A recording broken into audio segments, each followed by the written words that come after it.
Hola, buenas noches, bienvenidos una madrugada más a Chupacabras, el programa de historia y misterio emitido desde Onda Polígono Toledo, vuestra radio comunitaria. Riders of the storm, into this house we're born, into this world we're thrown, like a dog without a bone. El Chupacabras es un programa donde nos adentramos en los diversos misterios que pueblan nuestro universo. Analizaremos la actualidad del mundo del misterio. Conoceremos la otra historia, narrando sucesos y personajes que han quedado relegados al olvido, alargando la vigilia de nuestros oyentes. En definitiva, un viaje de ida y quién sabe si de vuelta a las diversas realidades que nos envuelven.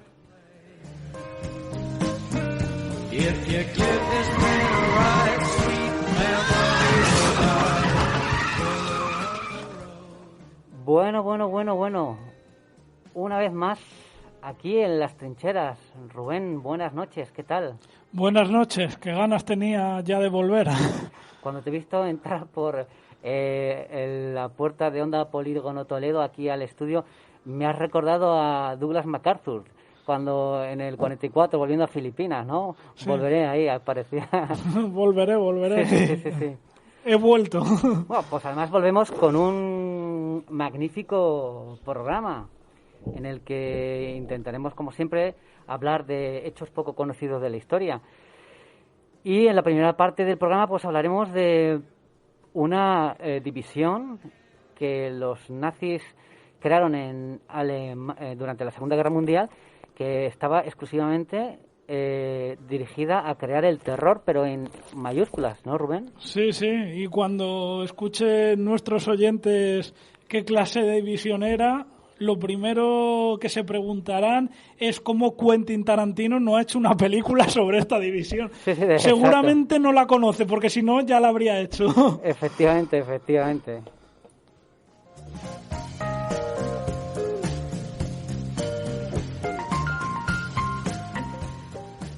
Bueno, y en la segunda parte del programa, qué malos somos, ¿no? Últimamente están tirando en Estados Unidos estatuas de Colón, parece que somos los más malos del universo, ¿no? Que éramos los que hacíamos genocidios por todos los lados, y en cambio los americanos no se acuerdan que para su independencia, esas 13 famosas colonias, fue totalmente imprescindible el apoyo de la corona española, si no jamás, pero repito, jamás las 13 colonias se hubiesen independizado de Inglaterra. Si no es por España, no existirían los Estados Unidos de Norteamérica. Efectivamente.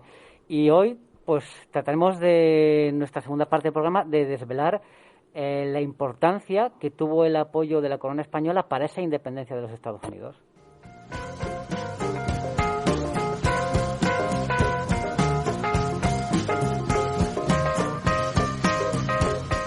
Aquí, quien les habla, John Constantine, antaño cazador y perseguidor de demonios, hoy reformado ciudadano. ¿Quién sabe si antaño un renegado, ¿no?, de algún batallón, de alguna guerra, ¿no? Pero bueno, esta noche me encargaré de guiar al Chupacabras para no excedernos, como siempre, en el tiempo, que hay veces que nos ponemos a hablar de historia y ya ni nos acordamos de que pues el tempus fugit, ¿no? Pues sin más dilación, aquí y ahora da comienzo el Chupacabras.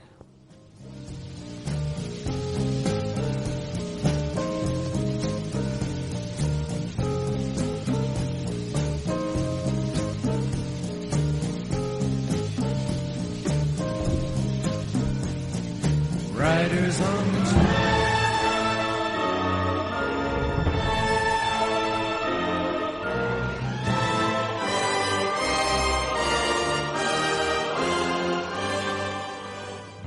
Hoy, en la otra historia, hablaremos de esa división nazi encargada de sembrar el terror.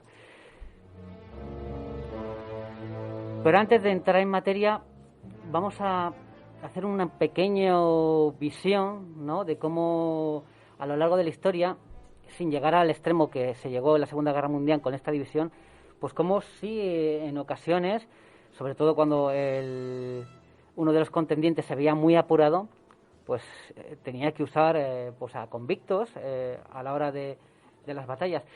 Y yo creo que una de las primeras fuentes que tenemos de esa utilización de los convictos es en las guerras púnicas, en la Segunda Guerra Púnica en concreto. Aníbal, cuando pasa a la península itálica, empieza con unas fulgurantes victorias que causan estragos en las legiones romanas, pero es tras la batalla de Canas donde Aníbal aniquila a 8 legiones, aniquila a la folinata militar de la República Romana y a un montón de la clase dirigente.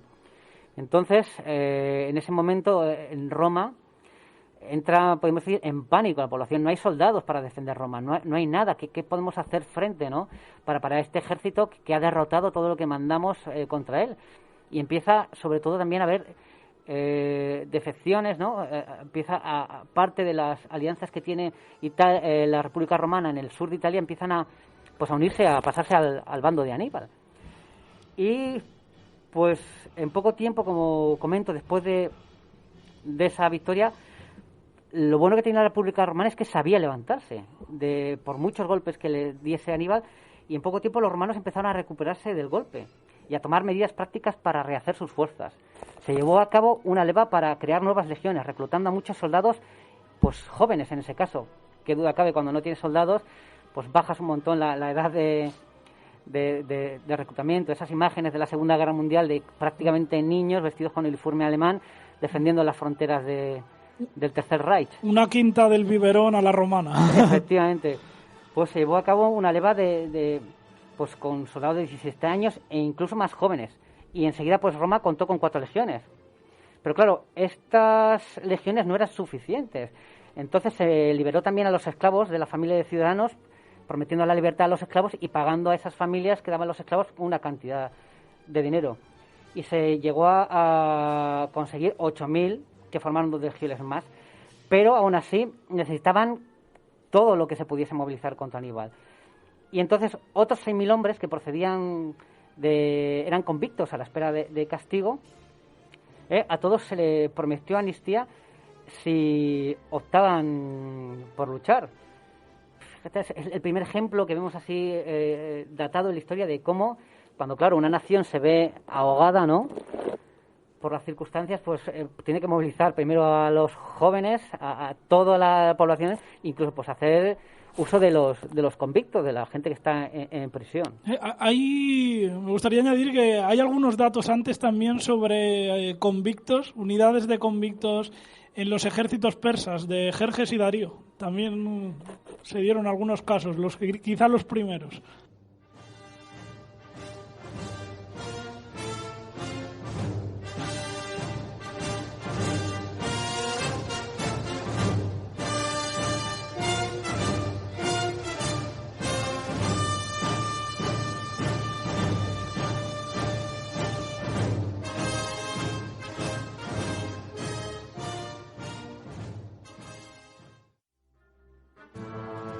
Don Quijote alzó los ojos y vio que por el camino que llevaba venían hasta 12 hombres a pie, ensartados como cuentas en una gran cadena de hierro por los cuellos y todos con grilletes a las manos. Venían ansimismo con ellos 2 hombres de a caballo y 2 de a pie, los de a caballo con escopetas de rueda y los 2 de a pie con dardos y espadas, y que así como Sancho Panza los vido, dijo: Esta cadena es de galeotes, gente forzada del rey, que se va a galeras. ¿Cómo gente forzada?, preguntó Don Quijote. ¿Es posible que el rey haga fuerza a ninguna gente? No digo eso, respondió Sancho, sino que es gente que por sus delitos va condenada a servir al rey en las galeras, de por fuerza.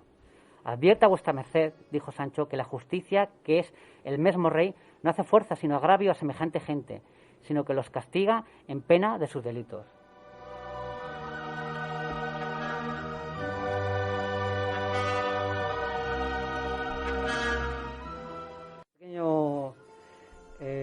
Fragmento del ingenioso hidalgo Don Quijote de la Mancha, porque continuando con el tema de los convictos, pues aquí en el Reino de España pues durante el siglo XVI, Carlos I en 1530, pues creó las galeras. Cuando en el resto de Europa estaba muy de moda la pena de muerte, ¿no? Pues aquí se pensó que, oye, pues se podía sacar un provecho a estos convictos. Siempre, no con todos los tipos de delitos, pero bueno, en aquella fase de la historia europea prácticamente con cualquier cosilla te podían llevar al cadalso. Entonces aquí se creó la pena de galeras y era por una necesidad militar, porque claro, en aquel momento la máxima representación de la Armada eran galeras, que eran unos barcos que iban tirados, llevaban velas, pero la mayoría de las veces iban usando fuerza de los remeros. Me acuerdo de esa película famosa de Ben-Hur, ¿te acuerdas, Rubén? Cuando está ahí Ben-Hur, pues de ese estilo, el tío bogando ahí, pum, pum, pum, pum, y los remeros pues dándole fuerza, ¿no?, para empezar a la batalla. Entonces aquí se instaló esa pena de galera. Siempre se ponía una pena pues de 2 años, y solía ser una pena que solía ser superior a 2 años, pero que no excediese de 10. Claro, porque también tú, cuando ya habías entrenado un galeote, ¿no?, que ya te valía, porque conforme llegas allí, pues entre que coges un poco cómo va el trabajo pues como cualquier trabajo, ¿no? Sí, sí. Pues al principio no eres un buen remero. Y podemos decir que a los 2 años ya eres un experto remero, y es cuando a lo mejor al Estado no le interesaba deshacerse de él. Entonces solían estar más de 2 años, pero nunca cedían de 10, porque claro, 10 años en galeras te debía quemar eso una barbaridad. Y ya lógicamente a partir de los 10 años realmente no tenía sentido que siguieras, porque ya realmente seguramente serías un lastre, no tenías la suficiente fuerza física y vigor ya para seguir de manera óptima el desgaste muscular y óseo debía ser. Sí, no, y claro, y las condiciones de vida de esas, pues que tenía que ser bastante complicado. Y fíjate que esta actividad, que en tiempos de los griegos era voluntaria, había gente que también era castigada a remar, y otros voluntarios que venían en los inviernos, porque en los veranos y primavera trabajaban en cultivar el campo, y luego en invierno, como no había trabajo, pues apuntaban a galeras. Esto es muy, muy curioso.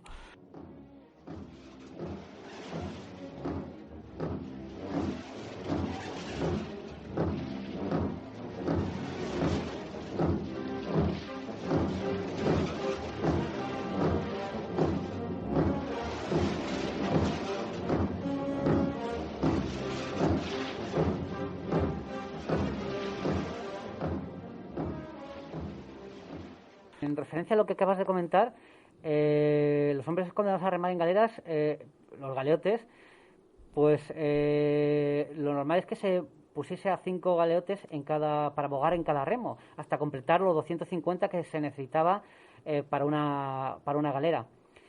La mayoría de la gente estaba formada por condenados por sentencia judicial.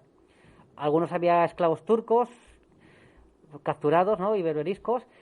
Y luego era curioso lo que has dicho tú, Rubén, que había gente voluntaria, pues también había lo que se llamaba buenas boyas, sí, que era remeros que una vez que habían cumplido su condena, pues a lo mejor, como no encontraban un trabajo o no iban a encontrar ningún tipo de tal, o se habían acostumbrado a ese trabajo, pues se reenganchaban de manera voluntaria y eran remeros voluntarios. Y no llevaban cadenas. Con lo cual, si se hundía el barco, podían escapar, a diferencia de los demás. Y tenían un sueldo de 2 ducados semanales.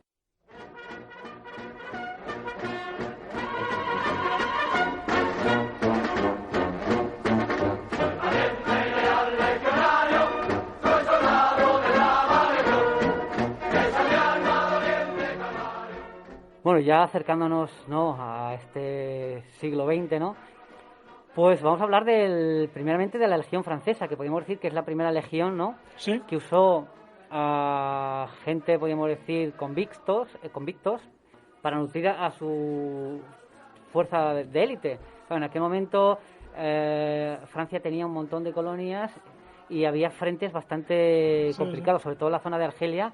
Eran combates muy duros y necesitaban gente aguerrida y no había muchos voluntarios. No. Entonces, pues buscaron, pues entre gente que podíamos decir que tenía un pasado oscuro, y tú te alistabas a la legión, ¿no? Que se llamaba la legión extranjera. En principio en Francia se tenían que alistar extranjeros, no era hecha para nacionales. Sí. Luego también se permitieron nacionales, claro, lo que pasa es que tú con también, delitos. Claro, tú llegabas allí y aunque fuese francés decías, porque allí no te pedían identificación ni nada, no querían nada saber de tu paso. Simplemente te alistabas, te hacían las pruebas, que eran pruebas muy duras para ingresar a la legión, pruebas muy complicadas, físicamente hablando.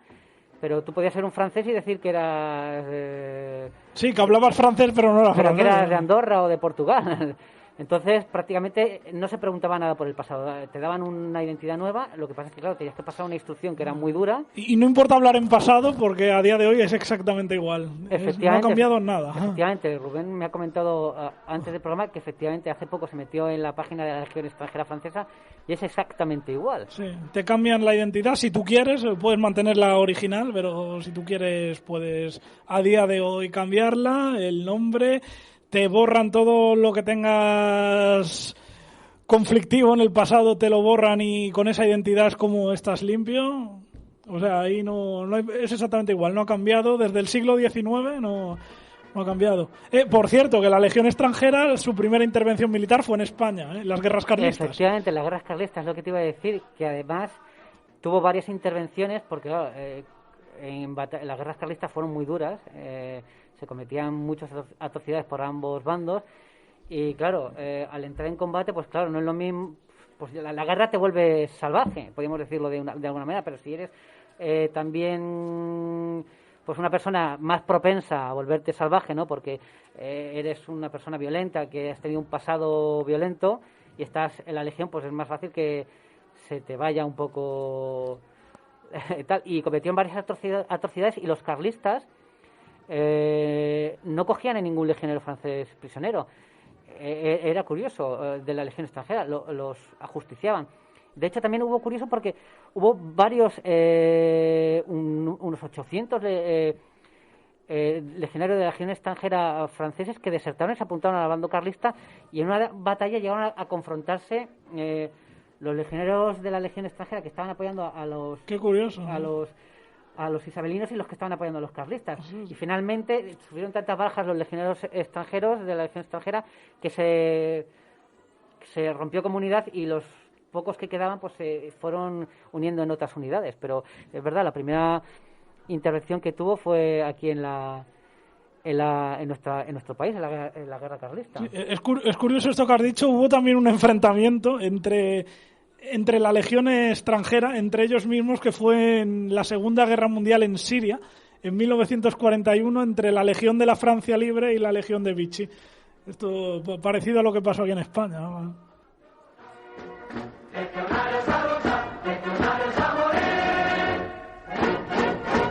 Bueno, y como no hablar de la Legión Española, que cumple hoy no, este año ha cumplido 100 años.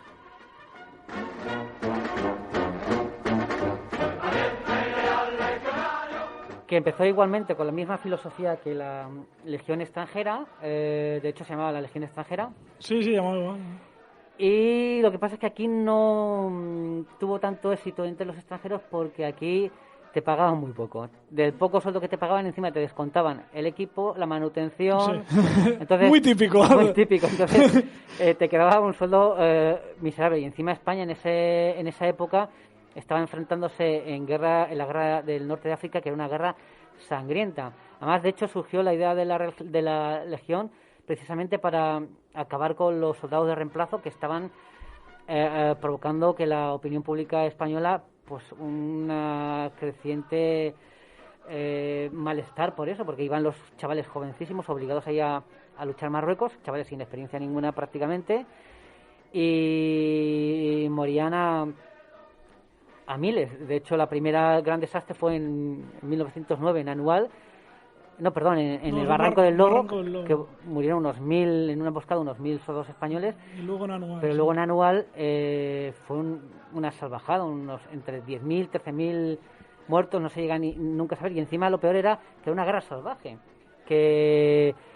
las cabilas rifeñas no hacían prisioneros, cogían a los que se dejaban capturar y los torturaban hasta la muerte. O sea, era preferible morir en combate que te cogiesen prisionero. Y luego, podríamos decir que mutilaban a los cadáveres. Por eso había un miedo atroz y a ir allí a África. Por eso surgió la Legión aquí en España. Y surgió, pues eso, para que para imitar a la francesa. Exacto. Es más, no sé si esto lo sabrán muchos, pero la tercera legión extranjera fue la española. Fue primero Francia, luego la legión extranjera holandesa, que los Países Bajos también a finales del siglo XIX copiaron a la francesa con una exactamente igual, y luego la española. Y precisamente en las guerras del Rif dio la casualidad de que fue el único conflicto en que coincidieron tanto la legión extranjera francesa como la española luchando en el mismo bando, en este caso contra los rebeldes del Rif y Marruecos.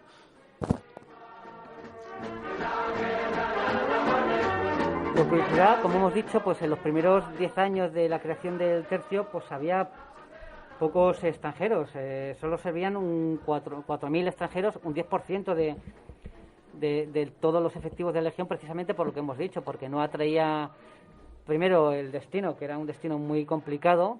Te incorporabas y prácticamente te ibas a jugar la vida al día siguiente en el norte de África, y aparte porque no había una remuneración económica que atrajese a la gente. Entonces había unos 4.000 extranjeros, que es curioso porque, por ejemplo, la mayoría eran portugueses, unos 1.000, alemanes unos 900, cubanos unos 500, franceses 300. Pues, claro, franceses, estos debían ser pues que tuviesen crímenes muy gordos en Francia, sí. Porque si no se alistaban allí era porque tenían que tener alguna historia.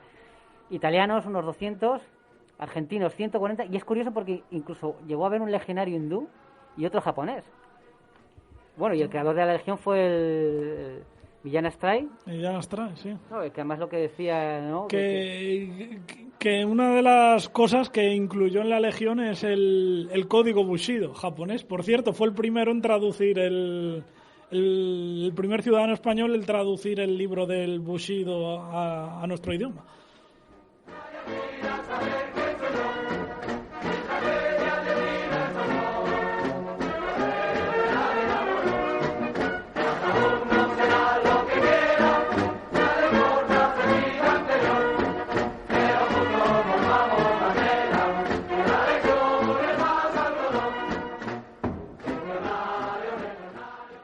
Bueno, Rubén, y ya llegamos a la Segunda Guerra Mundial, donde pues la mayoría de los países contendientes usaron en sus ejércitos pues convictos, ¿no? Así es, prácticamente todos. Yo creo que nadie se escaparía. Bueno, quizá lo más popular que se le venga a la mente es la película esta de los 12 del patíbulo, que es verdad que esos 12 hombres en concreto no existieron, pero sí, por ejemplo, ejército americano, el ejército británico en algún momento creó algunas determinadas unidades, pues bueno, para operar en misiones difíciles a cambio de rebajarles penas. Pero bueno, quizá el caso que más se emplearon convictos sin duda fue el Ejército Rojo. De batallones penales estaba cargado. Podemos aquí hablar perfectamente de decenas de miles. Quizá ahora en muchos la idea haya una película que alguna vez he hablado aquí, que es My Way, Mi Camino, que es de estos japoneses y coreanos capturados ahí en Manchuria en el año 39, que luego fueron alistados forzosamente en el Ejército Rojo para combatir con los alemanes. Pero bueno, esto es que esta película que se ha hecho ahora en esta última década bastante famosa da una idea bastante distorsionada, porque parece que solo hubo este tipo de asiáticos allí. Pero la mayoría, aquí hay que ser claros, es que fueron rusos, ucranianos, bielorrusos, también muchos caucásicos, georgianos, azeríes, armenios, que bueno, por diferentes motivos, desde que eran criminales o desertores o presos políticos, pues fueron enrolados en estos batallones de castigo y utilizados en su mayor parte como carne de cañón en el frente, o sea, en las cargas más complicadas contra los alemanes. Y hubo un caso que es muy curioso en la península de Tamán, en el año 1943 en que se utilizó a una de estas unidades para lanzarlas sobre un campo de minas y que, bueno, que en esa carga desactivaran accidentalmente, ponerlo entre comillas, pues los artefactos que había enterrados en el suelo.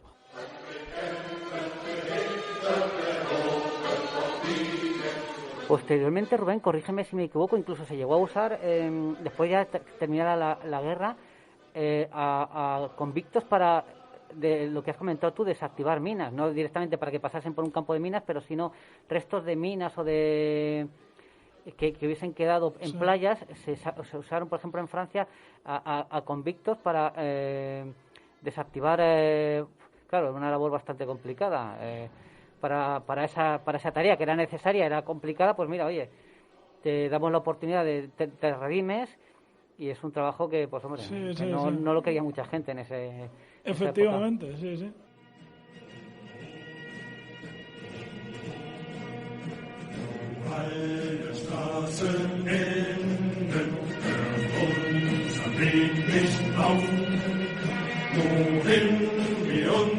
Y ahora llegamos, podemos decir, elevado a la máxima potencia, ¿no?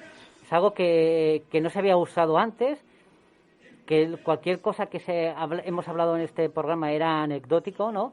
Porque la Die Berlanger división 36 división de granaderos, Dirlewanger. Fue una división creada expresamente para causar el terror, además con esa finalidad, y en ella se usaron a convictos realmente peligrosos, auténticos psicópatas, podríamos decir. Sí, o sea, lo más execrable de la sociedad. Y es verdad, si ahora hemos visto batallones convencionales prácticamente desde el Imperio Persa, la finalidad de estos batallones o simplemente era carne de cañón, como en el caso de la Unión Soviética, o llevarlos entrenarlos muy bien, darles un entrenamiento especial y llevarlos a las zonas más peligrosas, pues para que se desempeñaran en combate, como el caso de la Legión Española o la Legión Francesa, que hicieron con bastante éxito. Sin embargo, aquí es un caso único en la historia que esta división, la Dirlewanger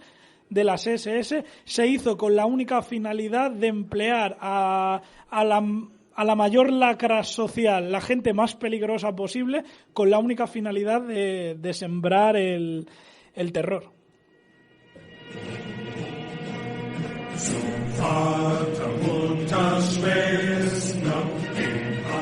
Es curioso, Rubén, porque su origen, podemos decir, al principio de la guerra, claro, cuando la guerra no estaba en esos términos que necesitamos, como hemos dicho al principio, que se veían a niños ya con el uniforme alemán, defender el Tercer Reich.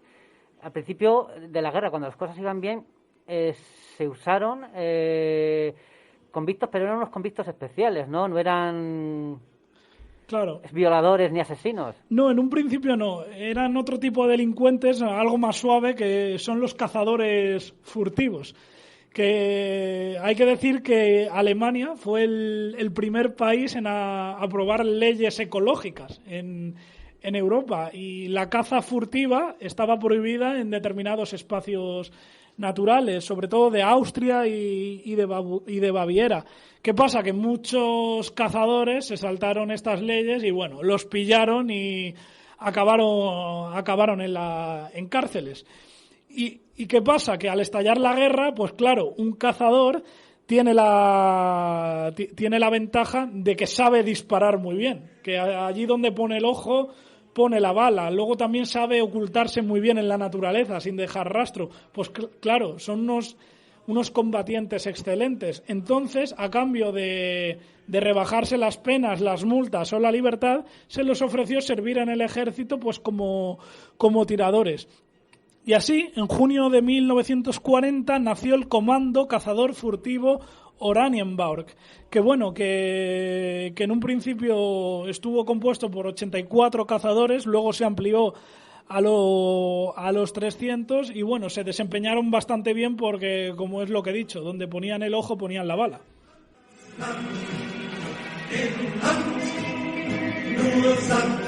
Es curioso lo que has comentado, Rubén, porque fíjate, ahora que en en Occidente, la mayoría, podríamos decir en prácticamente todas las democracias occidentales, existen los delitos ecológicos, pero, por poner un ejemplo, en el Código Penal español, por mucho que maltrates a un animal, incluso hasta que lo lleves a la muerte, las penas no son tan grandes como para que acabes con tus huesos en la cárcel. Sí. Incluso, entonces, es curioso que, fíjate, ya lo habíamos hablado en otros programas, como los nazis eran unos ecologistas radicales y por cualquier cosa acababas en la cárcel por delitos ecológicos, cosa que ahora actualmente no pasa. Sí, eran una especie de Greta de los años 30. Sí, con una esvástica.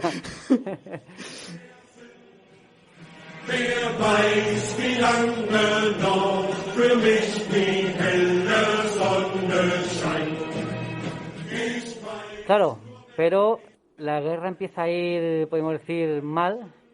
Empieza a haber bastantes bajas, sobre todo a partir de la operación Barbarroja. Las bajas del ejército alemán se multiplican. Y claro, la política de estos reclutamientos no cambia un poco, o por no decir bastante. Eso es lo que pasa cuando superas líneas, que dices, bueno, metemos a delincuentes menores, que bueno, la caza furtiva sí, es un delito, pero comparados con otro es menor, pero claro, una vez ya empiezas, luego vas subiendo el listón. Y entonces empiezas por cazadores furtivos y ya a partir de 1941, pues bueno, dices, ¿y por qué no otro tipo de delincuentes? Y así es como empiezas a meter pues ya ladrones, atracadores, asesinos, traficantes, gente de la mafia, violadores, pederastas, pirómanos, algún psicópata mental también por ahí. Y bueno, y al final se crea una brigada, luego más tarde será división, que va a ser ya la brigada Dirlewanger, que bueno, va a estar integrada pues por miles de la mayor lacra que uno se pueda imaginar. En un principio alemanes, miles de alemanes, pero luego ya se empiezan, ya cuando se han vaciado las cárceles de toda esta lacra en el Tercer Reich, pues se empieza a liberar a otros presos en otras partes de Europa. Ahí tenemos pues a franceses, a rusos, a ucranianos, también algunos musulmanes como turcos, árabes. O sea, al final haces una división con toda la escoria del planeta, que la vas a utilizar ya no para combatir, sino directamente para integrarla en las SS y amedrentar a las poblaciones que se atrevan a levantarte contra ti, que como he dicho es que esto es algo único en la historia.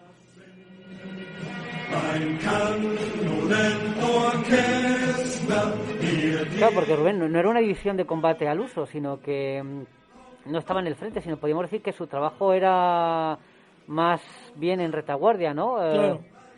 No estaba, podríamos decir, en primera línea para enfrentarse, porque claro... En alguna ocasión, por ejemplo, en la Operación Bagration del año 44 participó en primera línea, pero, o sea, fue desastrosa, porque era una unidad acostumbrada a la lucha en la retaguardia, básicamente a asesinar y no a combatir contra soldados regulares, como le sucedió, que fue prácticamente arrollada en la Operación Bagration. Luego se volvió otra vez a reconstruir con nuevos presos liberados de cárceles, pero bueno, no sí, era habitual. Con nuevos fichajes, claro. El problema de esto es que podríamos decir que, claro, los soldados que estás juntando, podríamos decir que no son combativos, son para causar el terror. Sí, no. Lucha partisana contra los partisanos, que ahí es más fácil, es verdad.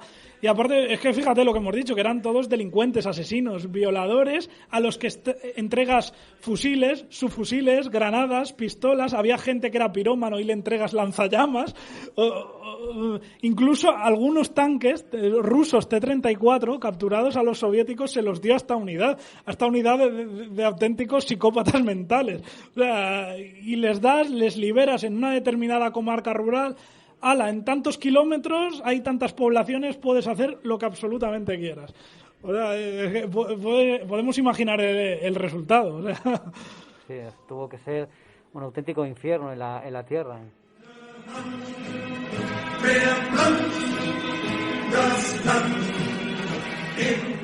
Rubén, ¿alguna de las hazañas, por entre comillas, barbaridades que cometieron estos salvajes, de las más... Pues mira, los primeros años, 1941 y 1942, porque es verdad que esta unidad ya fue desplegada incluso cuando las cosas no iban tan mal para Alemania, pero bueno, fue desplegada en Bielorrusia. Y bueno, aquí se habla de que en la comarca donde soltaron a todos estos convictos, que era una zona con mucha actividad partisana, pues para amedrentar a la población y que no colaboraran con los partisanos, pues bueno, se liberaron a todos estos delincuentes y asesinos que causaron el terror por la zona, entraron en los poblados, metían a las personas en graneros, los prendían fuego, cogían a cientos de personas, los ponían a correr y los ametrallaban por diversión. Y bueno, se habla de bielorrusos en esos años a unos 30.000, asesinaron, a veces torturándolos, violando a las mujeres, y incluso también y a 8.350 judíos, que también se los utilizó en algunas zonas habitadas con mucha población hebrea para que hicieran causaran todos estos desmanes. Claro, lo que yo no me explico, no soy capaz de imaginarme, es cuando no estaban podríamos poner una analogía como un perro rabioso, ¿no? Cuando no está el perro rabioso suelto atacando a todo lo que ve, ¿cómo contenían o qué hacían con esta unidad? Estaba acuartelada y hubo a veces que las SS tuvieron que desplegar cordones de seguridad en los pueblos donde operaba esta unidad para que no se salieran, porque por ejemplo había a lo mejor zonas que eran leales a los alemanes y que cuando los soldados alemanes no miraban, estos delincuentes se ponían a causar problemas. Entonces también les causaba bastantes inconvenientes a las propias SS. Era bastante problemática también. No había gente de fiar allí, realmente.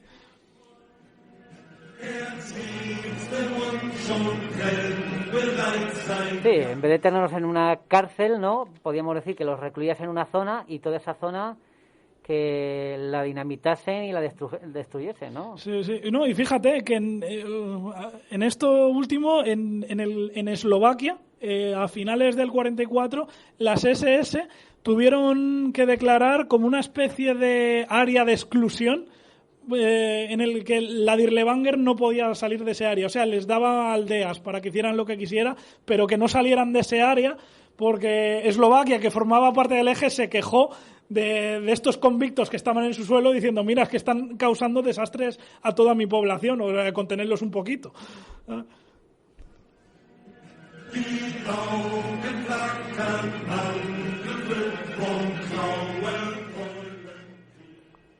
Rubén, ¿de cuántos efectivos podemos hablar de que llegó a componer esta división Dirlewanger? Pues a lo largo de la guerra más o menos unos entre 8.000 y 9.000 efectivos. Eso sí, hay que decir que hubo una primera fase que antes de la operación Bagration en 1944 eran 4.000 que son prácticamente liquidados y luego posteriormente a esta operación se reclutaron otros 4.000. Por tanto, lo que he dicho, entre 8.000 y 9.000.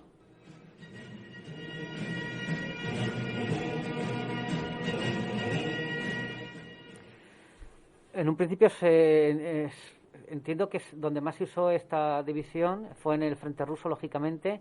Sí, siempre en el frente oriental, sí, no estuvo en oriental. Otro sitio. Y luego, cuando Eslovaquia intentó separarse del eje, también se usó. Pero ¿en qué momento dejó, podríamos decir, estuvo operativa esta unidad hasta el final de la guerra? Sí, hasta el final de la guerra. Aunque bueno, quizá habría que mencionar el famoso levantamiento de Varsovia, que es aquí donde se cubrió de gloria, entre comillas, esta unidad. Más bien todo lo contrario, porque bueno, aquí en la capital polaca hicieron auténtica escabechina, o sea, desde ya no solo violar miles de mujeres, matar a niños, pirómanos que con el lanzallamas se ponían a rociar los edificios enteros de apartamentos enteros y abrasar a la gente dentro, como por ejemplo en la calle Nowy. Hubo algunos, como por ejemplo los árabes y los turcos de la división, que había esta división, que era también una costumbre en el mundo guerrero islámico, se pusieron a cortar orejas, lenguas, que luego se las ponían como trofeos ellos. Y bueno, hubo uno de los ataques más horribles fue el asalto al hospital de Ploca, en donde, bueno, asesinaron a todos los presos, a todos los enfermos, en las camillas, rajándoles con bayonetas, disparándoles. Luego entraron en un manicomio, en el manicomio de San Lázaro, en la calle El Esceno, a donde 1000 pacientes mentales los eliminaron. A todos los obreros que había en la fábrica de la calle Wolska también los mataron a todos cuando irrumpieron en el edificio. Vamos, que lo que hicieron en Varsovia creo que con diferencia fue lo peor que cometieron. Y es verdad, estuvieron prácticamente hasta el final de la guerra. Combatieron en la zona del río Oder ya justo antes de la batalla de Berlín, pero bueno, allí demostró que no era una unidad de combate porque fácilmente fueron arrollados por el ejército soviético y la unidad huyó hacia el oeste para luego rendirse a las tropas del ejército estadounidense en el río Elba. Claro, entiendo yo que a pesar de que se rindiesen a los estadounidenses, los pocos que quedasen pagarían los crímenes que habían cometido. Pues no fue juzgado ni uno solo de los prisioneros de esta división. Es más, se sabe que algunos de los supervivientes de esta división, al terminar la guerra, viajaron a Francia y se alistaron en la Legión extranjera francesa y combatieron en Argelia. En la guerra de Indochina, en Vietnam, hasta el año 54. Buah, o sea que podríamos decir que menudo fichajes, ¿no? Madre mía, claro, pero hacen honor a la política de la Legión. Nos olvidamos de tu pasado, ¿no? Nos olvidamos de tu pasado. Y hasta tal punto que podías fichar a un personaje, entre comillas, de esta índole. Eso mismo. Aún así, me gustaría hablar del líder de esta división, que fue el único que pagó por sus crímenes. Es decir, al comandante de esta unidad, que por cierto se llamaba Dirlewanger porque su jefe, su nombre era Oscar Dirlewanger. Y la verdad, su perfil pues no era precisamente una monja de la caridad. Este hombre, que era veterano de la Primera Guerra Mundial y de los famosos Freikorps en la República de Weimar, pues bueno, había sido encarcelado en el año 1934, ya con los nazis en el poder, por 2 delitos. Primero, por violar a una mujer, y segundo, porque le pillaron conduciendo un coche borracho. Luego le liberaron de prisión y participó en la Legión Cóndor en la Guerra Civil Española. Pero a la vuelta a Alemania, otra vez, nada más llegar, violó a una mujer alemana y fue encerrado otra vez en prisión. Y bueno, como había sido en la Primera Guerra Mundial, había ascendido, pues le perdonaron al estallar la Segunda Guerra Mundial y como era el que tenía mayor rango dentro de todos los convictos, pues le otorgaron el mando de la división Dirlewanger. ¿Qué ocurrió a este señor? Pues que al terminar la guerra pagaría con su propia moneda, porque el hombre se deshizo de sus insignias, se hizo pasar por un soldado alemán normal, bajo, y bueno, había sido herido en batalla, es verdad, y estaba ingresado en un hospital. ¿Qué pasó? Que entraron un grupo de soldados del ejército polaco acompañados por otros soldados del ejército francés libre. Y los polacos, que algunos habían estado en el levantamiento de Varsovia, le reconocieron en la camilla y cuando le vieron, pues bueno, sacaron todas las bayonetas y le dieron pinchazos sobre la cama hasta que murió completamente desangrado. Y fíjate que incluso estando al mando de la división fue sancionado varias veces por su propio ejército, porque causaba infinidad de problemas. O sea, incluso hasta las mismas SS le temían un poco a este tío. No, claro, tenías que tener 2 o 3 divisiones rodeando a esta gente para que no te la liase más allá de... Sí, o sea, al final no sé si salía rentable la cosa. No, claro.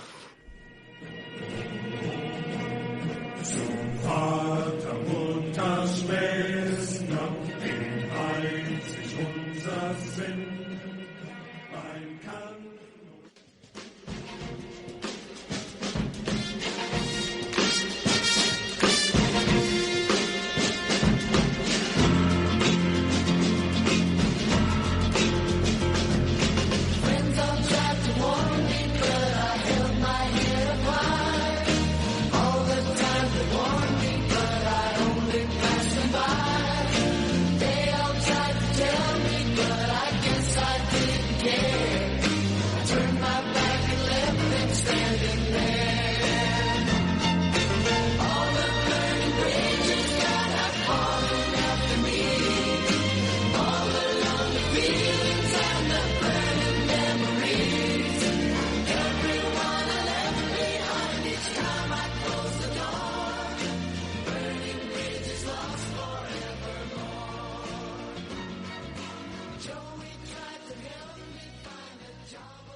No va a comenzar la Super Bowl americana, ni muchísimo menos, ¿no?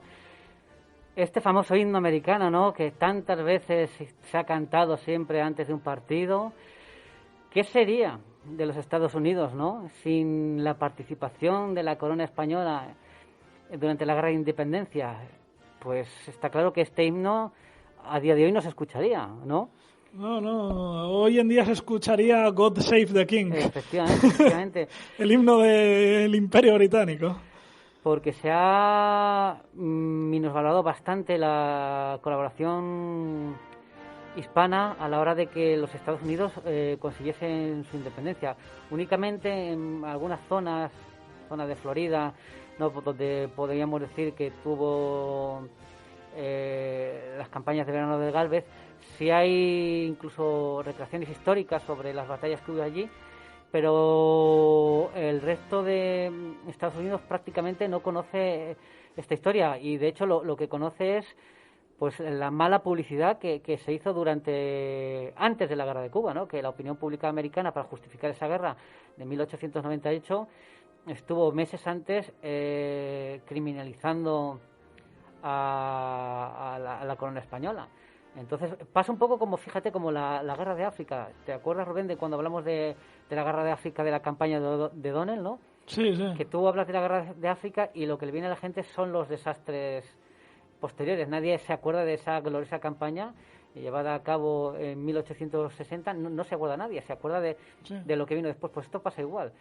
Nadie se acuerda en Estados Unidos de España, sino para lo malo. Para lo malo, incluso ahora, actualmente todavía es peor esta... Sí, aparte ahora que en Estados Unidos hay una política, de hispanofobia total contra nosotros cuando ellos son independientes gracias a España, o sea, y no Inglaterra, que es muy curioso. O sea, se ensalzan los héroes de origen anglosajón cuando precisamente son los que intentaron impedir por todos los medios que Estados Unidos, esas 13 colonias, fueran independientes. Efectivamente, y nos acordamos de que no fueron los españoles los que quemaron el Capitolio ni la Casa Blanca, fueron los británicos en una guerra que también hemos comentado aquí, la guerra de 1812, posteriormente, que quienes saquearon y volvieron a invadir los Estados Unidos.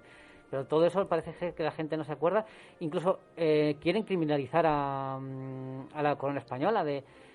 Incluso ahora hace poco me acuerdo que en Boston tuvieron que poner un cordón policial para proteger la estatua de Colón, claro, como si fuese un criminal nazi genocida. No. Es una estrategia, esto es opinión mía, pero es una estrategia de convertir a la gran cantidad de población hispana que hay en Estados Unidos, hacerla anglófila, es decir, que olviden su pasado, su origen, que vienen de Latinoamérica, y su origen mestizo en la sangre y en el idioma, que es el español, para hacerla anglófila, o sea, una manera de asimilarlos.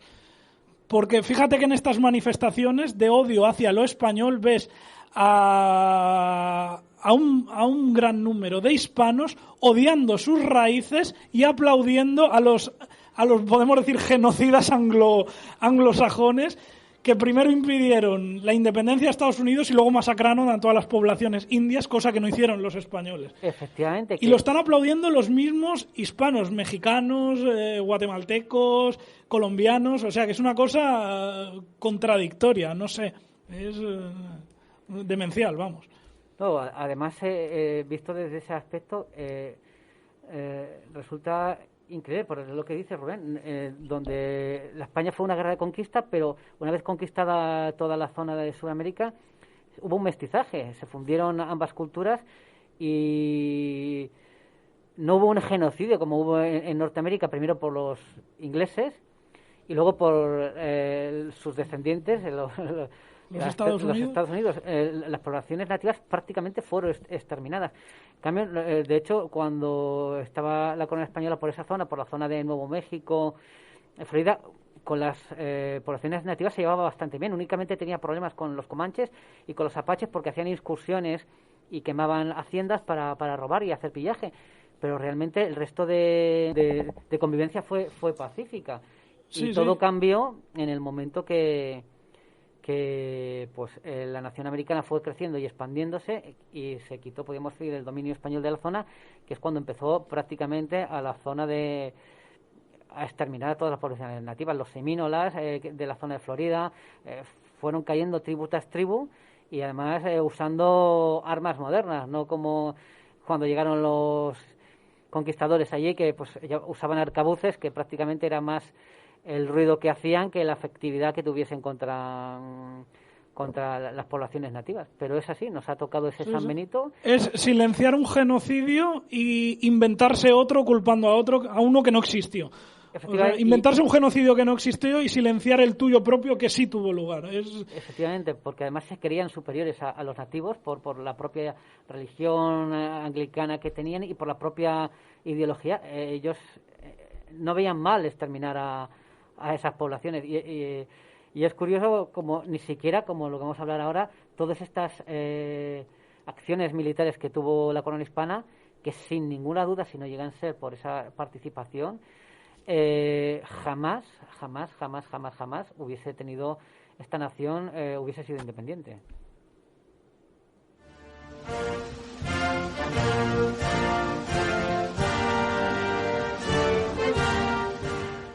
Bueno, y además la guerra de independencia, muy americano, no es una cosa de ideología, de, queremos libertad, no, es un tema del dólar, ¿no? Las 13 colonias habían participado junto a Inglaterra durante la guerra de 7 años y Inglaterra había hecho que las campañas que se mantuvieron allí en Norteamérica, que las propias colonias se hiciesen cargo de esos gastos. O sea que a Inglaterra le salió cara esa guerra, pero a las 13 colonias pagaron una factura muy grande por esa guerra. Y luego siguieron con impuestos machacando a esa población que se quejaba. De hecho, Benjamin Franklin estuvo en varias ocasiones en Inglaterra intentando apaciguar, podríamos decir, a unos y a otros. De hecho, había una frase muy graciosa, bueno, muy curiosa, no graciosa, que decía que Benjamin Franklin era muy inglés para los americanos y en Inglaterra se decía lo contrario, que era muy americano para los ingleses, ¿no?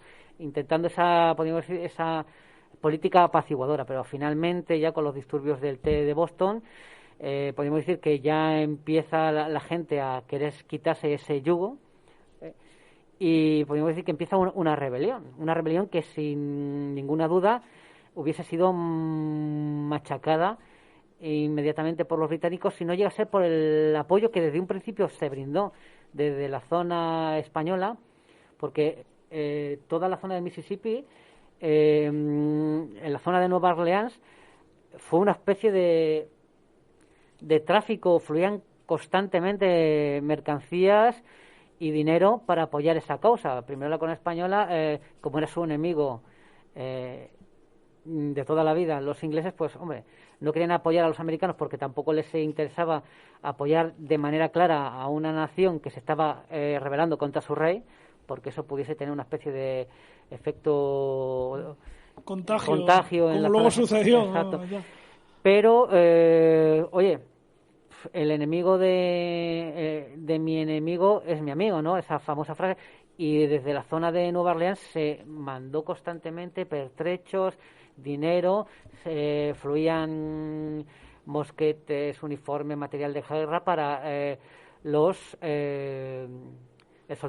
ejército continental. Porque fíjate, luego décadas más tarde, cuando la guerra de secesión americana, una de las causas que hizo que el sur fuese derrotado es que lo ahogaron económicamente. La flota unionista rodeó el sur y prácticamente no entraba ningún refuerzo ni ninguna ayuda exterior.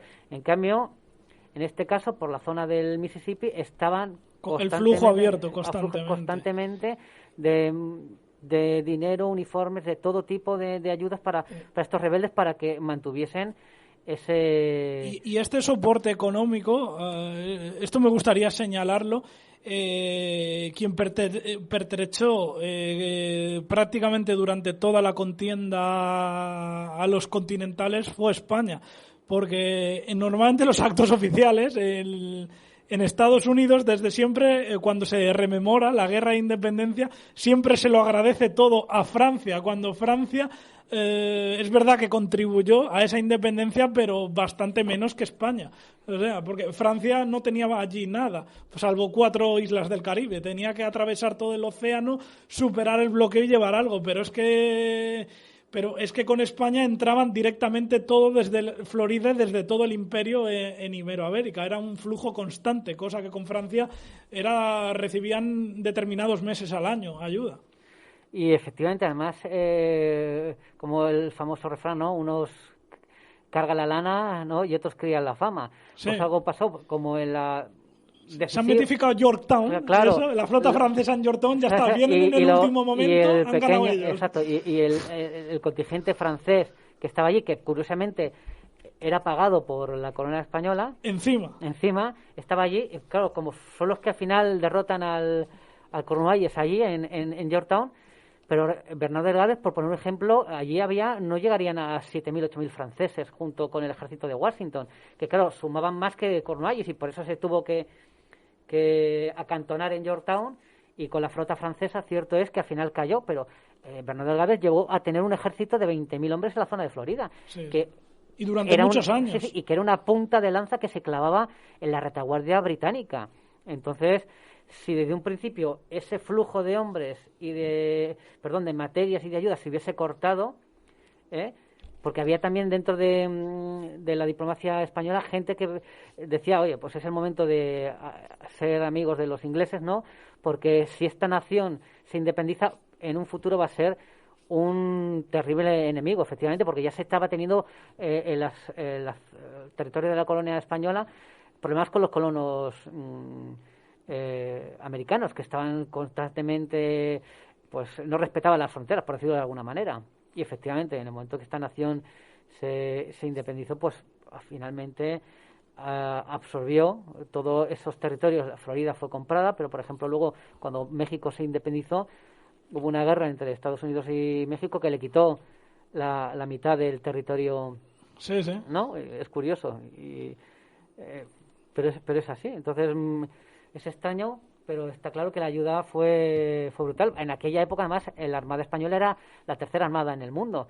Quiero decir que era una importante herramienta que se usó ya cuando estalló la guerra para cortar el flujo de refuerzos desde la metrópoli hasta Norteamérica. Y luego además la contribución geoestratégica, porque España, al tener dominios por todo el globo, quieras o no, obligaba a Gran Bretaña a dispersar sus fuerzas, ya no solo en América, en Estados Unidos, sino en el Caribe, en el Mediterráneo, en lo que es el Pacífico, incluso en las costas del norte de Europa. O sea, la contribución fue enorme.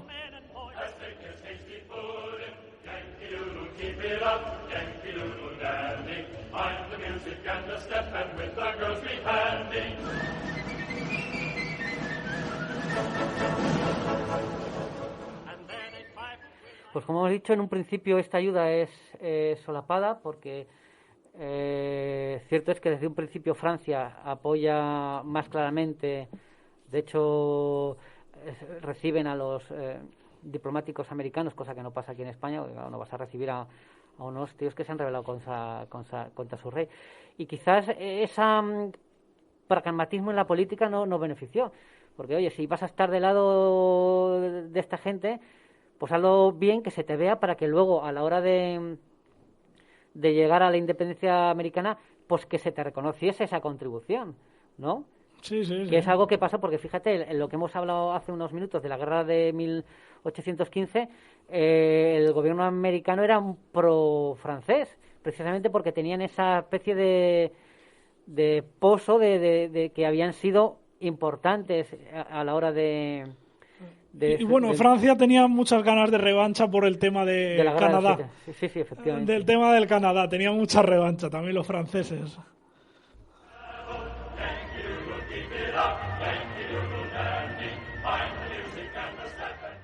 Pues empieza la rebelión, ¿no? Comienza la guerra Rubén y al principio, como hemos dicho, se tienen que buscar las castañas solo los soldados continentales, y hay una victoria que inclina la balanza en el sentido de que los franceses también al principio son muy proclives a ayudarles, pero tampoco se quieren meter con los ingleses, que hace poquito les habían dado una buena paliza en la guerra de los 7 años. Pero en la batalla de Saratoga, que es una batalla, podríamos decir, muy mal planteada, que es una invasión de los ingleses desde el Canadá, en las que estiran demasiado sus líneas de abastecimiento y logística, al final se quedan aislados y todo el ejército inglés de invasión que venía del Canadá se tiene que rendir. Que fue más, podríamos decir, despropósito de los invasores que mérito de los propios americanos. Sí, uno de esos errores absurdos que te cuestan la guerra y la historia, prácticamente. Efectivamente, porque es que a partir de ese momento, ¿qué es lo que pasa? Pues que Francia ve que hay posibilidades de que esta revolución triunfe y declara la guerra a Inglaterra. A partir de la batalla de Saratoga, ya reconociendo prácticamente pues que esta naciente nación pues era ya prácticamente una nación, y empieza a dar un apoyo un apoyo ya logístico y de ejército. Se mandan soldados allí a combatir y ataca a los dominios británicos. Su flota, que la flota francesa también era una de las más importantes, sí, era la segunda. Entonces ya, claro, los convoys ya no fluyen con esa facilidad desde la metrópoli hasta Norteamérica. Entonces ya es un escollo bastante grande.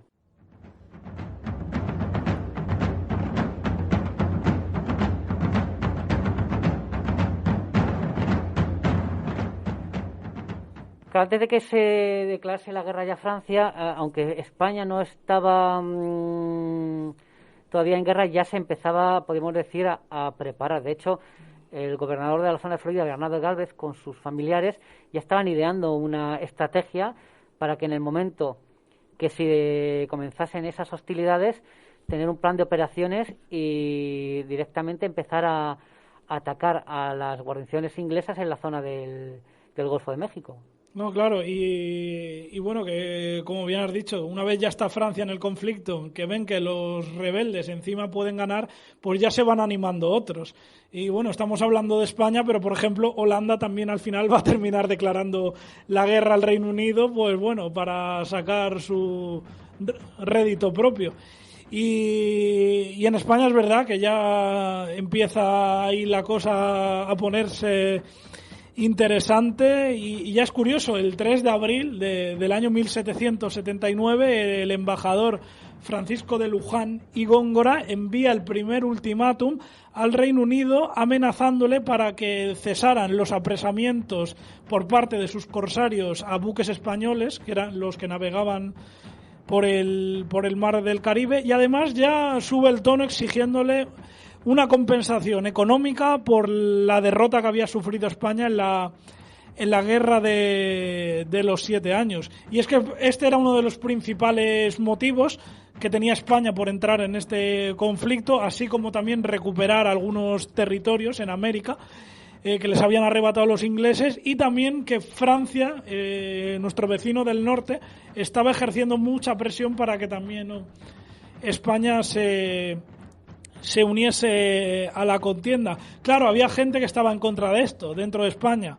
Entre las razones era porque el país estaba en quiebra. De todas formas, esto yo personalmente no lo veo un motivo, porque en los 300 años anteriores España siempre había estado en quiebra y había ido a todas las guerras, estando en quiebra o no. Y bueno, que el ejército sí que contaba con bastantes debilidades. Eso sí, había una ventaja, que la Marina Española, pese a lo que se diga, seguía siendo una flota magnífica. De hecho, era la tercera potencia naval y con muy escasa diferencia de la francesa.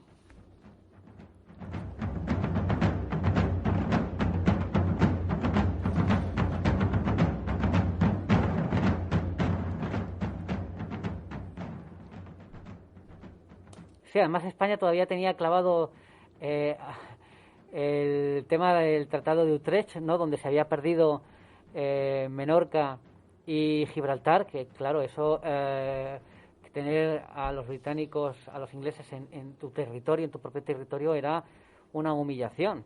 Y era quizás una de las cosas que más daño hacía a España y que querían recuperar, básicamente. Oye, pues vamos a la guerra, pero era una de las principales motivos, ¿no? Recuperar esas zonas que había perdido tanto en la guerra de los 7 años como en la guerra de sucesión española.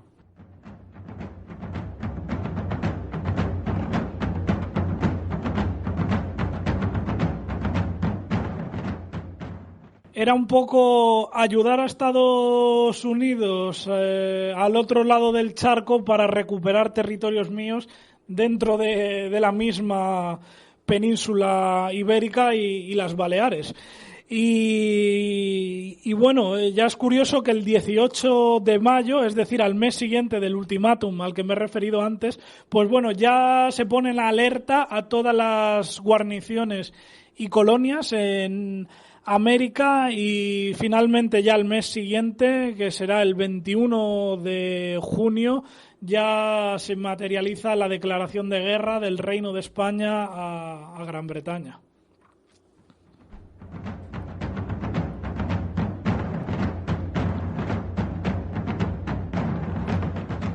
Claro, a partir de este momento, si ya con la entrada de Francia los convoys ya no llegaban con tanta facilidad, unida a la marina de guerra española a la francesa, los convoys prácticamente desde la metrópoli no llegan para abastecer de logística a los ejércitos ingleses que están allí. ¿Qué es lo que pasa también? Que estos ejércitos ingleses empiezan a hacer, podríamos decir, desmanes en las zonas de las colonias para autoabastecerse, y esto tiene un efecto contraproducente, que había muchos colonos americanos, no todos los colonos americanos eran independentistas, había muchos realistas que querían seguir, tenían que estar al lado del rey Jorge, no querían renunciar ni traicionar a Inglaterra, y muchos de los que combatieron allí en Norteamérica eran realistas, reclutados allí de entre los colonos americanos. Es que hubo una guerra civil realmente sí, fue exacto. Entre los mismos colonos, entre los independentistas contra los realistas. Y es curioso porque hay un personaje que en principio fue un héroe del ejército continental, ¿no? Benedict Arnold, que este personaje luego no estuvo muy conforme donde las decisiones, donde le llevaron, donde le pusieron al mando, ¿no? Y este señor al final desertó, que es como una especie de traidor, ¿no? De traidor de los Max. Cuando nombras Benedict Arnold es como Satanás, ¿no? O sea, hasta tal punto había una guerra civil entre ellos mismos que este héroe del principio de la guerra luego se pasó al bando realista. O sea, claro, pero este hecho de que ya no llegasen los convoys ni esta logística empezó a hacer eso, que muchos colonos que todavía apoyaban a la causa inglesa, cuando veían que llegaban y saqueaban su plantación, se llevaban todo su ganado y te quedabas en la miseria, pues hombre, ya no me hace tanta gracia el rey Jorge. Si todo esto había empezado por una historia de impuestos, si ahora en vez de ponerme impuestos resulta que lo que me estás haciendo es robarme toda mi... requisarme todo para mantener a tu ejército, pues esto creó todavía que la causa más realista... desafección. Sí, más desafección hacia la causa realista.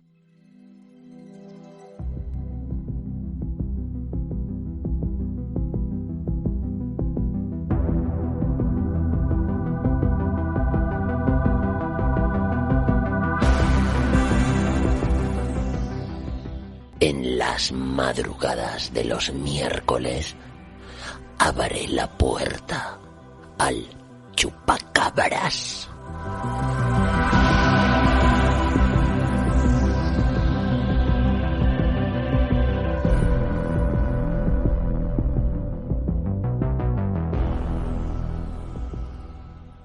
Y podemos hablar también de otro punto que yo considero importante, que lo he hablado antes, que es la dispersión de fuerzas, porque si ya era complicado abastecer a América estando Francia, ya con España, la Royal Navy, pese a ser la primera potencia naval del mundo, ya tiene que dispersarse tanto que en cualquier escenario va a estar en inferioridad numérica siempre, porque tiene que atender multitud de frentes.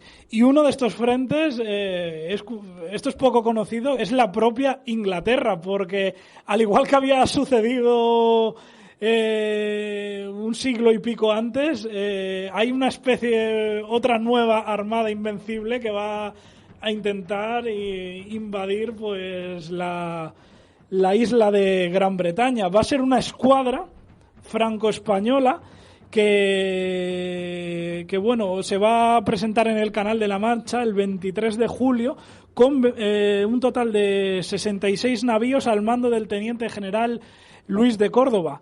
Y aquí un poquito se repite un poco la historia. Esto les sonará a muchos porque el 14 de agosto, cerca de Plymouth, pues se levantan unos fuertes vientos que alejan a los barcos franceses y españoles de la costa, cuando precisamente la escuadra inglesa tenía 36 navíos al mando del almirante Hardy. Eran casi la mitad, exactamente la mitad, frente a sus oponentes, que bueno, de no haberse levantado estos vientos hubieran tenido un destino bastante malo. ¿Qué sucede? Que ya 2 semanas después, el 31 de agosto, los vientos vuelven a ser favorables, pero por desavenencias entre franceses y españoles, al final solo se decide pues lanzar una incursión al tierra, que ni siquiera va a tener lugar. Se va a lanzar un ataque contra un convoy en la isla de Grace, que está al lado del puerto de Southampton. Eso sí, se van a equivocar de convoy y van a atacar a un holandés. Luego es verdad, luego al final se van a replegar de allí y no va a haber esa invasión de Inglaterra, como tampoco lo hubo antes con la Armada Invencible. Pero es curioso que a veces la historia se repite con acontecimientos muy similares, incluyendo el climático en este caso.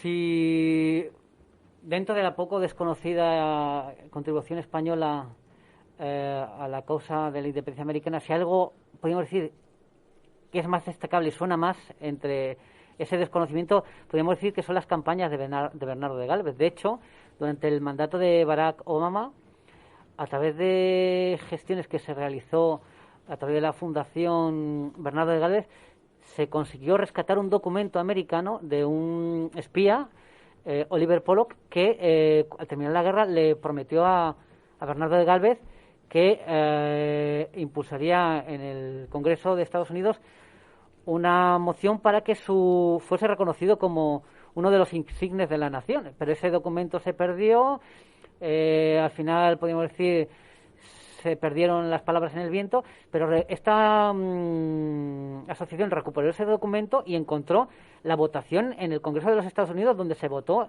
precisamente que Bernardo de Gálvez fuese uno de los insignes de la nación, uno de los 8 que están sus cuadros colgados en el Capitolio de Estados Unidos. y se consiguió durante el mandato de Obama que esa deuda histórica que tenía Estados Unidos con Bernardo de Gálvez, con esos documentos se saldase y se puso el retrato de Bernardo de Gálvez, que Bernardo de Gálvez, podemos decir, estaba ya listo y preparado, era un hombre de acción, ¿no? Siempre había sido en la zona de fronteras un hombre aguerrido que se lanzaba tras los apaches cuando estos lanzaban incursiones, pero antes de que empezara la guerra él ya empezó a preparar toda la campaña para recuperar toda la zona del Golfo de México y poner una especie de lanza en el costado de los ingleses en Norteamérica. Y esta campaña podíamos destacar...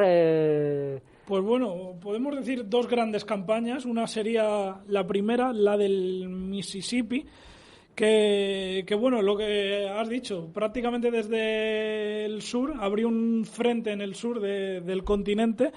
Y bueno, en principio fue una expedición muy pequeña, eran 667 hombres, que eran, curiosamente, muchos eran reclutas de las Islas Canarias. También había milicianos negros, mulatos, algunos franceses de la Luisiana y incluso el llamado Regimiento Fijo de Luisiana, compuesto de una mezcla de indios, españoles y franceses. Y la verdad es que tenía un poco de maldición con Gálvez con el clima, porque en esta primera campaña, cuando empezó, en el 18 de agosto de 1777, se levantó un huracán en Nueva Orleans, que es muy típico, esto siempre lo vemos en las noticias, Nueva Orleans ha habido un huracán, pues lo sabía también en aquella época. Y bueno, destruyó a los buques de la expedición. Solo sobrevivieron 5 navíos, entre estos una goleta y 4 cañoneros muy pequeños, pero aún así prácticamente con la mitad de los hombres siguió adelante y después de 2 semanas de avanzar por unas marismas infernales llenas de mosquitos y enfermedades, pues el 7 de septiembre ya alcanzó las líneas británicas, ahuyentó a los pocos defensores y tomó 2 fuertes, el Butte y el Graham. Sin embargo, su acción más exitosa vendría el día 20 frente a Fort Bayton, que estaba defendido por 900 efectivos del enemigo. Entre estos había 400 británicos y, curiosamente, alemanes de la región de Waldeck, así como 500 lealistas, o sea, estadounidenses pro-ingleses, que hemos hablado antes, con 13 cañones, al mando del teniente coronel Alexander Dixon. Gálvez, que tenía unos efectivos similares, 900 hombres, contando con algunos continentales que se le habían unido, pues bueno, sitió el fuerte y la artillería española, que era muy potente y tenía, la verdad, unos artilleros bastante experimentados, pues bueno, destrozó, después de un par de cañonazos que mataron a 36 ingleses y dejaron 10 heridos, pues al final el teniente coronel Dixon se asustó y se rindió con los 900 hombres. Gracias a esto, en las siguientes plazas cayeron en efecto dominó. Primero Fort Panmure, luego Thompson Creek, incluso expulsaron a las tropas británicas del río Amit, donde además capturaron otros 557 soldados ingleses. Vamos, que les pegó una paliza.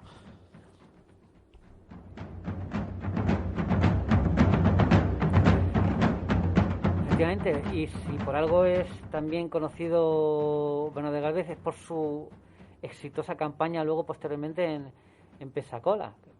Posteriormente ya, porque al principio podíamos decir que todo esto lo hacía con lo que tenía. Pero claro, ya empezó a plantear una estrategia mucho más ofensiva y necesitaba apoyo de la flota, de la escuadra española, que era reticente porque todavía guardaban en el recuerdo cómo había capturado los británicos La Habana. Y entonces no querían abandonar la escuadra, la zona de Cuba, pensando que pudiese pasar algo parecido y que los británicos pudiesen atacar Cuba y atacar La Habana como ya había pasado anteriormente y conquistarla. Entonces, en principio eran reticentes para darle los efectivos que él necesitaba para lanzarse ya una ofensiva y acabar con la plaza más importante que había en la zona, que era Pensacola. Sí, ¿no? Y que fue, vamos, la mayor paliza que se le pudo que en esta guerra España infligió a Inglaterra en Pensacola. Aparte, como hemos dicho, es que siempre los españoles estaban en una inferioridad numérica absoluta. Y bueno, aún así, fíjate, en la batalla de Pensacola, España únicamente encajó 95 muertos y 202 heridos, o sea, prácticamente unas 300 bajas, más o menos, mientras que Inglaterra casi 1.500 bajas, contando muertos, deserciones y la mayoría que, bueno, fueron prisioneros. Además les capturaron 2 navíos y nada menos que 153 piezas de artillería. Es decir, todo una hazaña bélica.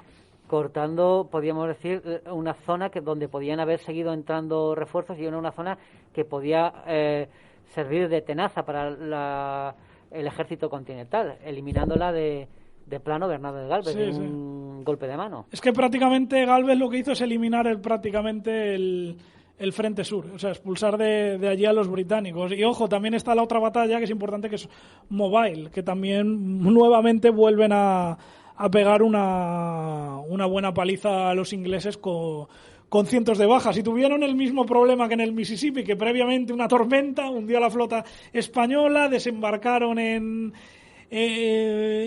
una playa un contingente muy reducido liderado por de Gálvez, pero luego se va recuperando, va avanzando al interior, sitian los fuertes, como por ejemplo Fort Charlotte, lo rinden y vuelven a palizar contra todo pronóstico y sin nada a favor, vuelven a castigar duramente a los ingleses.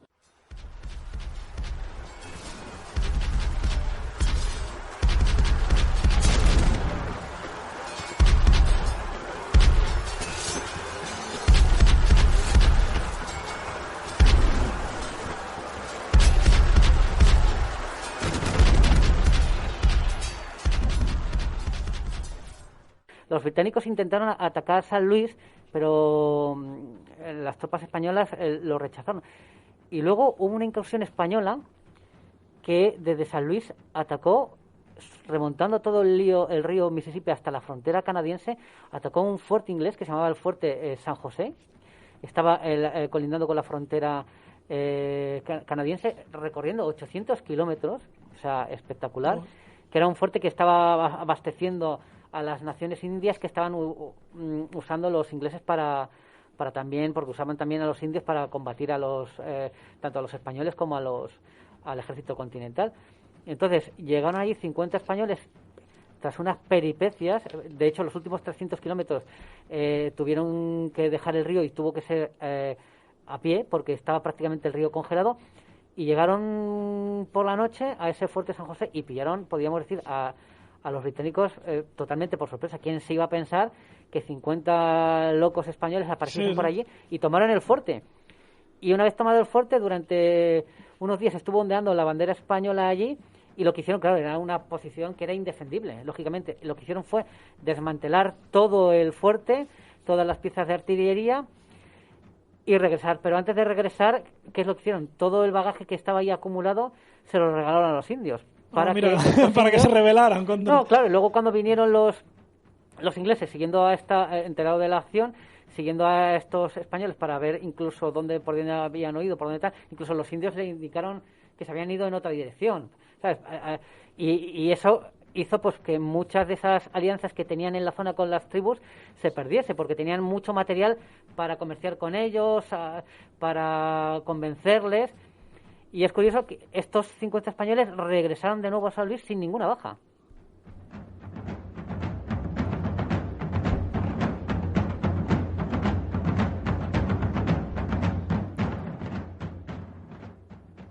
Hemos hablado de Bernardo de Gálvez, pero podríamos también hablar en esta guerra de su propio padre, Matías de Gálvez, que era precisamente en aquellos instantes el capitán general de Guatemala.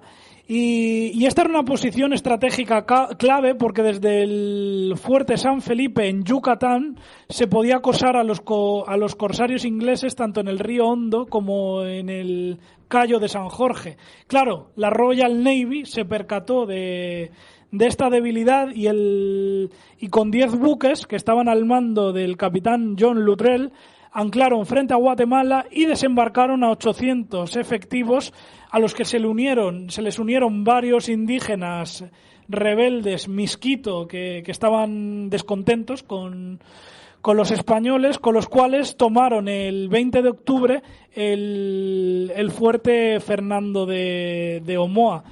¿Qué pasó? Que a los 5 días, prácticamente en tiempo récord, Matías de Gálvez reunió a 604 hombres, que todos pertenecían a los llamados dragones guatemaltecos, y entre estos había también algunos regulares de Campeche y esclavos liberados que contraatacaron, y la verdad el contraataque fue un éxito porque los ingleses no habían previsto las enfermedades tropicales de esa zona y estaban tan débiles físicamente que fueron muy fácilmente diezmados y tuvieron que marcharse de Guatemala abandonando todos sus cañones. Además de Guatemala, la Marina Británica, la Royal Navy, también puso sus miras en Nicaragua. Concretamente en marzo de 1780, cuando una escuadra procedente de Jamaica, Kingston, que era colonia inglesa en aquel momento, desembarcó en tierras nicaragüenses, concretamente en el río San Juan, y atacaron a bordo de piraguas el fuerte de la Inmaculada Concepción, que después de una brava resistencia cayó en manos inglesas. Eso sí, los ingleses sufrieron bastantes bajas y heridos, y precisamente entre estos heridos estuvo el futuro almirante Horatio Nelson, que luego nos destrozaría ya en la batalla de Trafalgar, en las guerras napoleónicas. De todas formas, la presencia británica fue breve, porque al año siguiente, en 1781, desde Guatemala, Matías de Gálvez organizó una expedición de socorro que, desembarcó nuevamente en Nicaragua y reconquistó el fuerte de la Inmaculada Concepción, aplastando a los ingleses. Es más, gracias a este éxito, ya los ingleses no intentaron nuevos ataques contra Centroamérica, porque al año siguiente, en 1782, fueron las fuerzas de Matías de Gálvez las que pasaron a la contraofensiva en el Caribe, y la verdad, una contraofensiva que tuvo éxito porque a los británicos se les arrebató la isla de Roatán.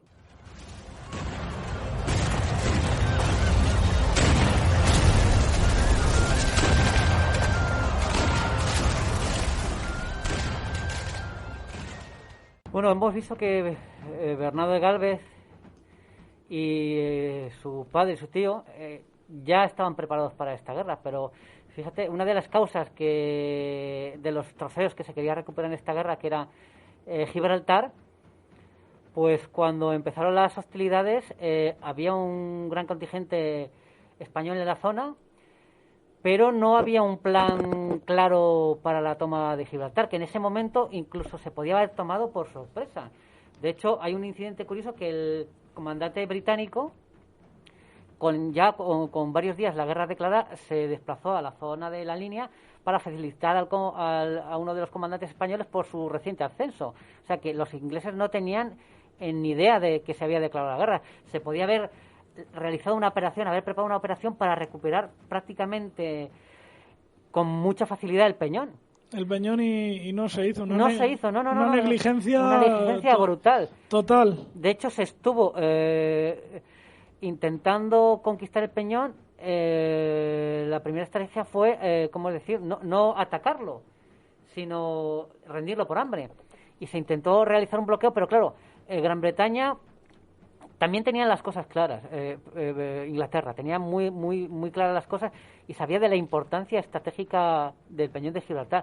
De hecho, no lo dejó caer, sino que mandó varias escuadras fuertemente armadas y varios convoys fuertemente escoltados para romper ese bloqueo y seguir manteniendo esa posición que para ellos era vital, dando más importancia incluso que a las operaciones en el otro lado del océano. O sea, era una cosa muy Por eso curiosa. fue tan importante la participación de España. Solamente en Gibraltar los británicos desviaron más de 300 barcos. De 300 barcos que no participaron en suelo estadounidense.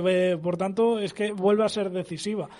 Es más, incluso para mantener Gibraltar en manos británicas, periódicamente salían convoyes hacia allí y tuvieron que incluso que enfrentarse a la escuadra española en varios choques, como el Cabo San Vicente, que salieron bastante mal parados los españoles, por cierto. La batalla del Cabo San Vicente cerca de aguas de Portugal, que, pues eso, para mantener Gibraltar, que casi consideraban más importante al Peñón que no a Estados Unidos. Efectivamente, no, de hecho, incluso había otra posesión suya, Jamaica, que la consideraban también vital porque los ingleses eran comerciantes. Y Jamaica en ese momento, con la exportación de la caña de azúcar, producía infinitamente más beneficios que todo el comercio que realizaba Inglaterra con las 13 colonias. Claro. Entonces, tanto Gibraltar por la estrategia como Jamaica por la importancia económica, de hecho, fueron primadas por los ingleses. De hecho, los pocos convoys británicos que se mandaban ya a la zona de las 13 colonias iban sin escoltar, porque la flota se dedicaba a escoltar los convoys que partían desde la metrópoli hacia Gibraltar, porque claro, si no iban escoltados no iban a romper el bloqueo, porque estaba ahí la flota española para que no pasase ni un barco, tenían que ir escoltados, enfrentarse a la flota española, romper el bloqueo y que entrasen los convoys. En cambio, los pocos que iban ya hacia la zona de las 13 colonias, los escoltaban hasta la zona de la entrada al Atlántico, ¿no?, la zona de Galicia, y desde allí coger rutas que no estén muy vigiladas y a vuestra suerte. O sea, que primaron más el control de Gibraltar que el control de las propias 13 colonias. Claro, es que Gibraltar no solo es no es solo el Peñón, es todo el Mediterráneo. O sea, es todo el comercio con Italia, con el Imperio Otomano, con el norte de África. Entonces, casi económicamente es tan importante como las 13 colonias. Y encima que está más cerca. Pues una negligencia total en el Peñón de Gibraltar. Y ya después de 2 años, viendo que era imposible rendirlo por hambre porque continuamente llegaban convoys que rompían el bloqueo, se intentó tomarlo al asalto. Se empezó a bombardear, incluso se hizo una especie de estrategia con barcazas que fue un fracaso, artillar un gran número de barcazas para bombardear el Peñón. Lo que pasa es que ya cuando las operaciones estaban surgiendo su efecto, donde ya las instalaciones británicas inglesas dentro del Peñón estaban siendo seriamente dañadas, se firmó la paz de París, donde se terminó la guerra con Inglaterra, y de hecho es curioso que los franceses habían comprometido a no firmar la paz hasta que el Peñón se recuperase y nos la jugaron, ¿no? Al final en ese tratado no se habló de nada del Peñón. Y es curioso porque también hay otra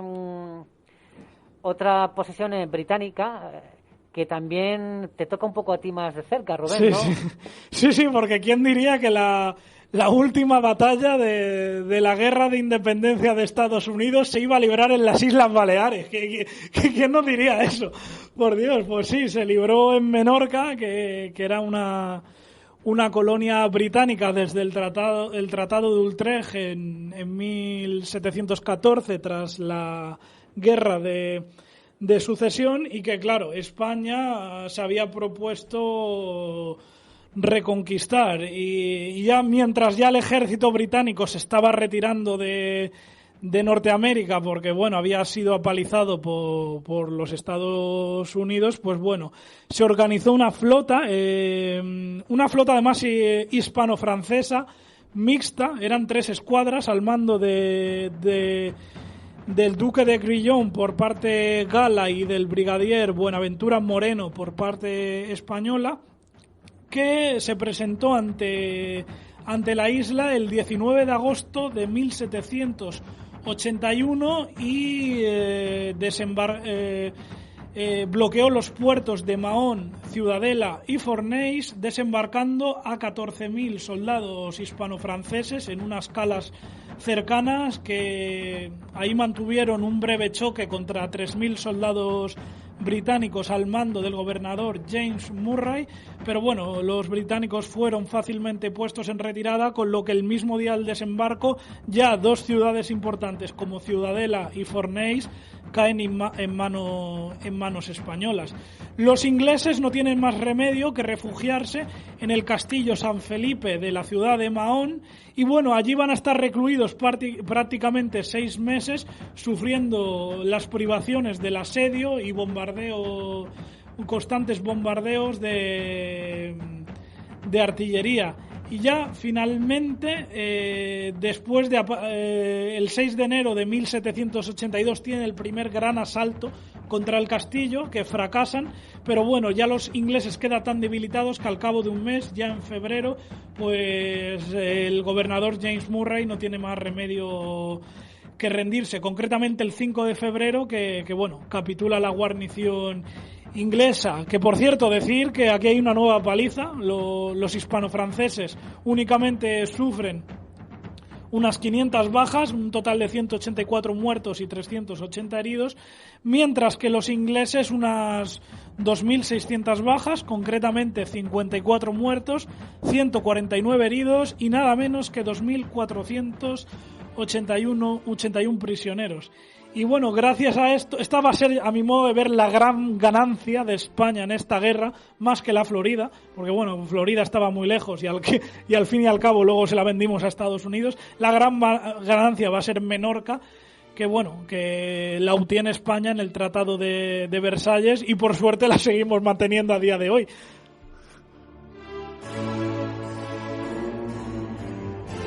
Y ya para finalizar, Rubén, como ejemplo de lo que hemos hablado antes de Gibraltar, de cómo primó Inglaterra a mantener la posesión de Gibraltar, pues voy a hablar de, por ejemplo, de todo ese bloqueo que tenía en el Atlántico, ¿no? Y cómo los convoys no llegaban, y el caso de un enorme convoy que el almirante Luis de Córdoba y Córdoba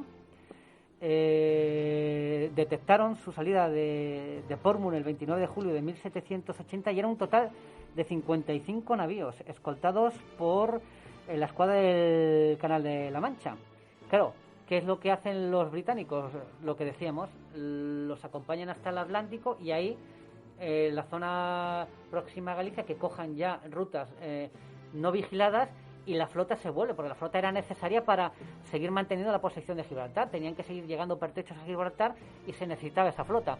Entonces, únicamente esos 55 barcos de mercantes son escoltados por 3 barcos ingleses. Entonces, es detectada la salida de los barcos y es advertido Luis Fernández de Córdoba y Córdoba de esta presencia de este enorme convoy.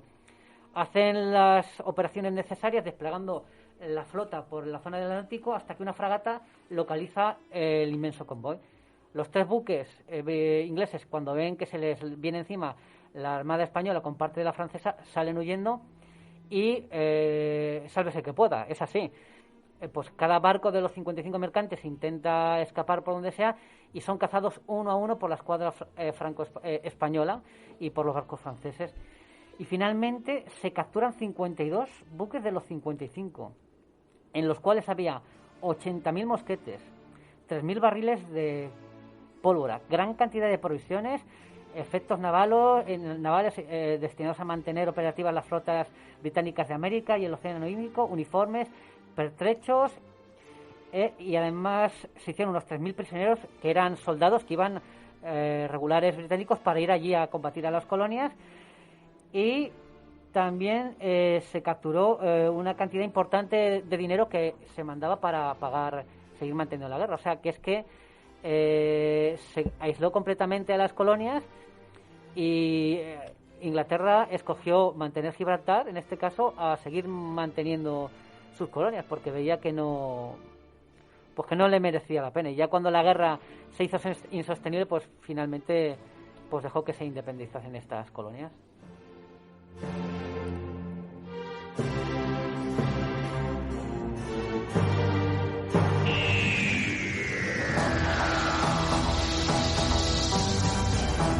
Bueno, Rubén, una vez más hemos llegado al final del programa, no sin antes mencionar que recientemente Rubén nos ha vuelto a deleitar con un estreno de un libro que además es creo que es la única publicación en nuestra lengua sobre ese tema, ¿verdad, Rubén? Sí, bueno, es el libro más grande que he hecho hasta ahora, son casi 500 páginas.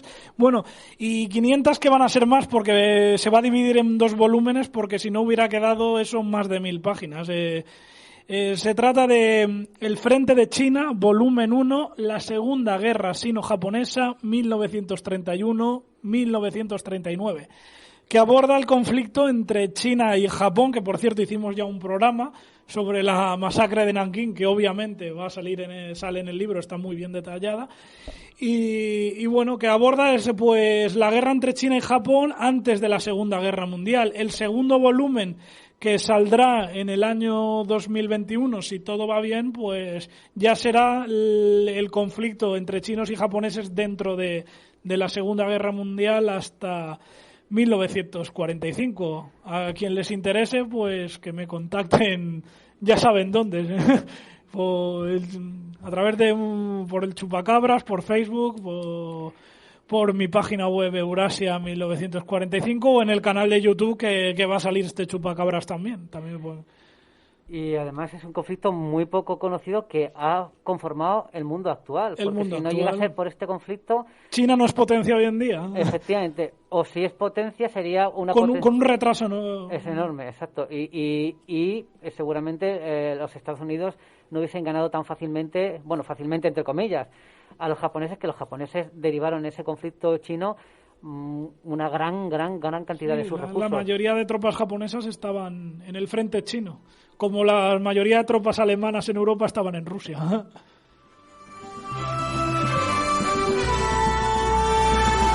Pues bueno, un magnífico programa. Rubén, muchas gracias, como no, por tu presencia. Y nada, combinar a nuestros oyentes a seguir conectados con nosotros, que nosotros seguiremos aquí al pie del cañón, ¿no? Como siempre, sí. Y dando caña a los ingleses, que prácticamente en un año hemos tocado Insalguana, la contraarmada, la guerra de independencia de Estados Unidos, siempre hablamos de sus derrotas. No, como si hablas del eso, cualquier patriota español, siempre que tenga que hacer... que orinar, ¿no? Tiene que estar orinando en dirección a Inglaterra. A Inglaterra, eso hacemos aquí en el Chupacabra. Pues hasta la próxima.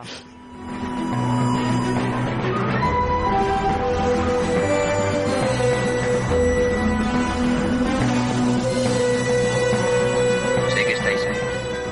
Percibo vuestra presencia. Sé que tenéis miedo. Nos teméis a nosotros. Teméis el cambio. Yo no conozco el futuro. No he venido para deciros cómo acabará todo esto. Al contrario, he venido a deciros cómo va a comenzar. Voy a colgar el teléfono. Y luego voy a enseñarles a todos lo que vosotros no queréis que vean. Les enseñaré un mundo sin vosotros. Un mundo sin reglas y sin controles, sin límites ni fronteras. Un mundo donde cualquier cosa sea posible. Lo que hagamos después es una decisión que dejo vuestra.